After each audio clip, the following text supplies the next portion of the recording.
Well, tonight's game against Central Coast Mariners, the league leaders over in Tasmania, our annual trip to Tasmania.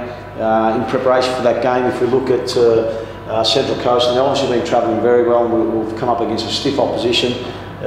Look, going through their team, obviously Ryan, was he going to go overseas, was he not going? Graham Arnold's managed to persuade him to stay, so he'll start in goals. The change in defence, obviously, Svonsvik will come in for Sainsbury, who's suspended. So from that perspective, the back four will stay exactly as it was in terms of formation, but Svonsvik is the only addition coming in for Sainsbury, who's been doing very well.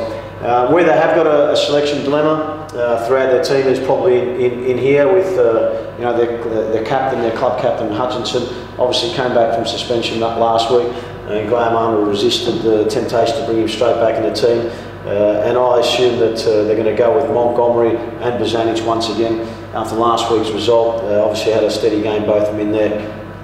Out wide, in the wide areas, they've got McGlinchey and Sturjovski. Obviously Sturjovski playing the left-hand side, loves coming inside on his right foot. They pose a real threat, but defensively is where they're very structured in terms of, they'll get right back in and create a two banks of four, so they'll have a back four and then midfield four, which makes them very hard to break down.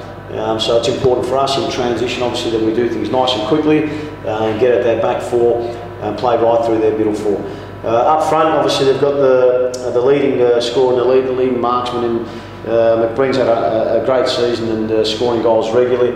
He's partnered with Kwasnik in the absence of Rogic, and in this position here last week they were both, they could swap at any time. So sometimes Kwasnik was the one leading the line, sometimes it was McBreen leading the line. But obviously in this area we're going to have to be on our toes in our back four.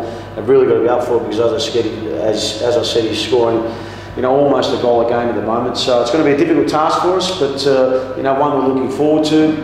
The reality is we can close the gap by beating the league leaders this weekend. We can close the gap to 4 points, which will obviously make a very exciting run in for us. So fingers crossed tonight that we get the right result across in Tasmania.